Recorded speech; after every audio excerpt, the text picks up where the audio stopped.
देखिए, बहुत ही दुखद है और इस प्रकार से राजनीतिक व्यक्ति की या किसी की भी हत्या हो बहुत दुखद होता है। लेकिन एक मुंबई के अंदर एक जाना पहचाना नाम था, बहुत काम करने वाले व्यक्ति थे, तो बहुत ही दुखद है। क्या कहेंगे, अभी फिलहाल जो है 2 लोगों को वहाँ पे गिरफ्तार किया गया है, जिसमें एक उत्तर प्रदेश से भी हैं जिन्होंने रेकी की और उसके बाद में उनकी हत्या की।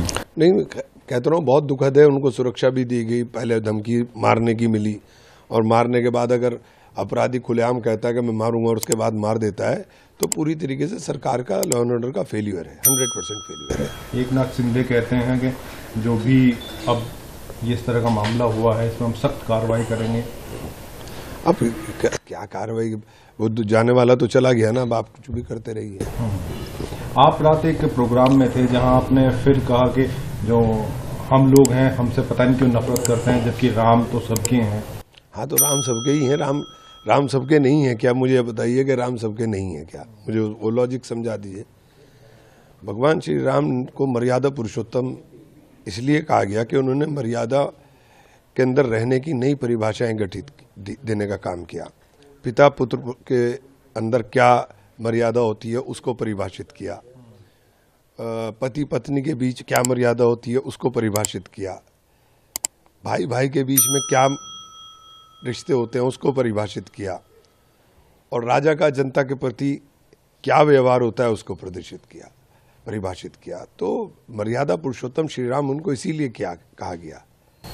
नहीं, आप कह रहे हैं कि ये लोग हमसे नफरत करते हैं राम के नाम। नहीं, जो लोग हमसे राम का नाम लेकर के नफरत करते हैं, मैं तो उनको कह रहा हूं कि उनकी मर्यादाओं को देखने का काम करें, उनको सोचने का काम करें कि उन्होंने क्या आदर्श दिए थे और आप क्या कर रहे हो। उनके आदर्शों के ऊपर चलना है तो भगवान श्री राम के आदर्शों को मानने का काम भी कीजिए, प्रेम कीजिए। नफरत की कोई जगह नहीं है उनके यहाँ, नफरत नहीं है वहां पर। आप नफरत क्यों कर रहे हो? किसी से भी नहीं नफरत करनी चाहिए। जहां प्रेम का पाठ दिया गया हो, जिस धर्म के अंदर चींटी को मारना भी पाप बताया गया हो, आप उसके अंदर कैसी बातें करते हो, यही बात समझ में नहीं आती मेरी। तो मेरा केवल इतना ही कहना था। देखिए, बहुत ही दुखद है और इस प्रकार से राजनीतिक व्यक्ति की या किसी की भी हत्या हो बहुत दुखद होता है। लेकिन एक मुंबई के अंदर एक जाना पहचाना नाम था, बहुत काम करने वाले व्यक्ति थे, तो बहुत ही दुखद है। क्या कहेंगे, अभी फिलहाल जो है 2 लोगों को वहाँ पे गिरफ्तार किया गया है, जिसमें एक उत्तर प्रदेश से भी हैं जिन्होंने रेकी की और उसके बाद में उनकी हत्या की। नहीं, कहता रहा हूँ बहुत दुखद है। उनको सुरक्षा भी दी गई, पहले धमकी मारने की मिली और मारने के बाद अगर अपराधी खुलेआम कहता है कि मैं मारूंगा और उसके बाद मार देता है, तो पूरी तरीके से सरकार का लॉ एंड ऑर्डर का फेल्यूर है, 100% फेल्यूर है। एकनाथ शिंदे कहते हैं कि जो भी अब इस तरह का मामला हुआ है इसमें हम सख्त कार्रवाई करेंगे। अब क्या कार्रवाई, वो जाने वाला तो चला गया ना, अब आप कुछ भी करते रहिए।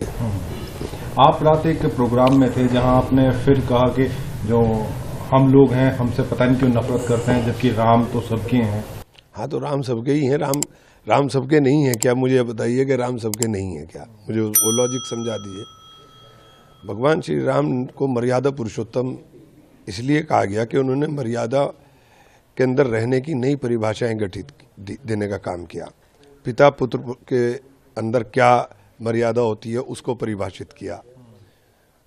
पति पत्नी के बीच क्या मर्यादा होती है उसको परिभाषित किया। भाई भाई के बीच में क्या रिश्ते होते हैं उसको परिभाषित किया।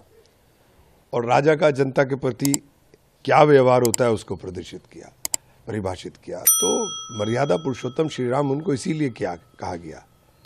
नहीं, आप कह रहे हैं कि ये लोग हमसे नफरत करते हैं राम के नाम। नहीं, जो लोग हमसे राम का नाम लेकर के नफरत करते हैं, मैं तो उनको कह रहा हूं कि उनकी मर्यादाओं को देखने का काम करें, उनको सोचने का काम करें कि उन्होंने क्या आदर्श दिए थे और आप क्या कर रहे हो। उनके आदर्शों के ऊपर चलना है तो भगवान श्री राम के आदर्शों को मानने का काम भी कीजिए, प्रेम कीजिए। नफरत की कोई जगह नहीं है उनके यहाँ, नफरत नहीं है वहां पर। आप नफरत क्यों कर रहे हो? किसी से भी नहीं नफरत करनी चाहिए। जहां प्रेम का पाठ दिया गया हो, जिस धर्म के अंदर चींटी को मारना भी पाप बताया गया हो, आप उसके अंदर कैसी बातें करते हो, यही बात समझ में नहीं आती मेरी। तो मेरा केवल इतना ही कहना था।